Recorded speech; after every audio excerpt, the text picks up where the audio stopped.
If every country is in debt, who's the creditor?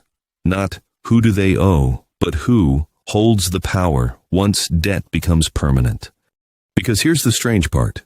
In the modern world, debt isn't a crisis anymore. It's routine, it's accepted, it's even built into the system. So the real question isn't, how do we get out? The real question is, who benefits from keeping it this way?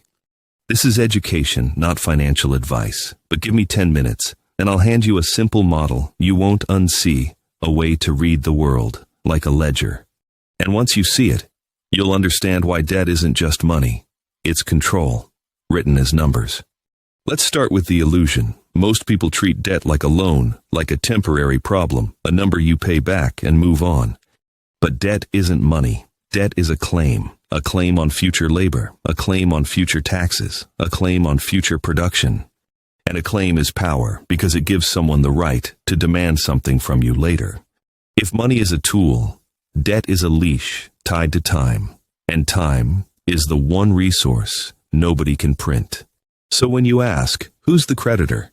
You're really asking, who owns the strongest claims on the future? Now, here's where it gets uncomfortable. Even when you owe the bank, that bank doesn't stand alone. Banks connect to central banks. Central banks connect to governments. Governments connect to bond markets, and bond markets connect to the wider world. Debt isn't a straight line. Debt is a network, and whoever can steer that network steers outcomes. To see it clearly, forget politics for a second. Forget the emotions. Think like a ledger. In every debt system, there are 3 roles. 1, the borrower. They need resources now, and they promise repayment later. 2, the creditor. They provide resources now, and they demand repayment later, plus interest. 3, the referee. The one who enforces the rules, courts, laws, institutions, and sometimes force. Here's the key. A creditor without enforcement is just someone hoping you pay them back. A creditor with enforcement is a power position. That's why debt becomes control, only when the system protects the claim. Now apply that to the world. Countries borrow through bonds. Those bonds are bought by institutions, banks, funds, insurers, foreign holders, and sometimes central banks. But the real power isn't only who owns the bond. The real power is who controls the conditions under which borrowing continues. Because modern debt isn't designed to be paid off like a normal loan. It's designed to be rolled over. Debt becomes permanent, as long as refinancing stays open. So the system doesn't need default. It needs renewal. And if you must renew, you must follow the conditions.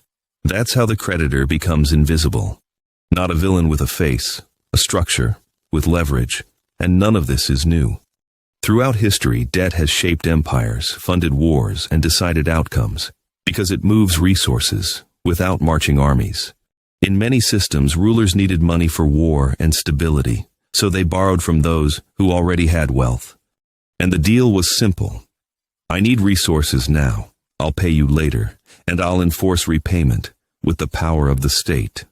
That created a partnership. Wealth funds power, and power protects wealth.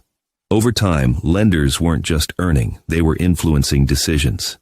Because once a state depends on borrowing, it starts thinking like its creditors, not because someone is evil, because the structure demands it. Debt turns national choices into repayment schedules, and that's how the ledger quietly replaces the crown. Not with a coup, with a contract. Now bring it forward to today. When a country carries permanent debt, it has to keep markets calm. It has to maintain credibility. It has to keep refinancing open. That means it must behave in ways that protect the system funding it. So again, who's the creditor? Often it isn't one person. It's the structure that holds the claims and sets the terms. You've heard the line, "Don't worry, we owe the debt to ourselves." Sometimes that's partly true. Domestic institutions may hold a big share of the debt. But that phrase hides something important. Even if the creditor is inside, debt still creates winners and losers, because ourselves isn't one thing, it's groups. If institutions hold the claims, cash flows toward institutions. If taxes service the debt, the burden lands on taxpayers. If inflation reduces the real value, the cost shifts to savers, debt always redistributes. So, we owe it to ourselves is like saying the left pocket owes the right pocket. Fine, but who controls the pants? The real story isn't only domestic versus foreign. The real story is who receives the claim and who is forced to honor it.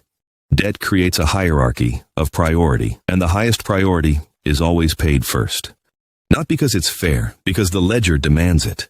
This is where debt becomes a psychological machine. Debt doesn't just move money, it moves behavior. When you're the borrower, you become predictable. You avoid disruption. You fear instability. You protect refinancing. You accept rules you wouldn't accept otherwise. That's why debt is more than finance, it's governance. Now scale it up. A society built on debt becomes a society built on compliance. Not always forced compliance, but structural compliance, because the price of saying no becomes too high. And here's the darkest twist. When debt becomes permanent, freedom becomes temporary. Not because someone chains you, but because the system makes rebellion more expensive than obedience. That's how a ledger becomes a map of power. Now we can answer the question properly. If everyone is in debt, the creditor isn't just who holds the paper. The creditor is whoever controls access to refinancing, whoever shapes the enforcement rules, whoever survives the crisis when others can't, whoever can convert claims into real assets when the system shakes. The creditor is the part of the network that always gets paid, even when everyone else is negotiating survival. In other words, the creditor is the structure that owns the future, and debt is the language it uses to speak. So here's the next question. If debt is a network, then real power isn't who borrows, it's who controls the nodes. In the next episode, we build the map, the three-node model of money and power, and how it quietly decides winners. This is Coin Conspiracy, and we expose hidden rules,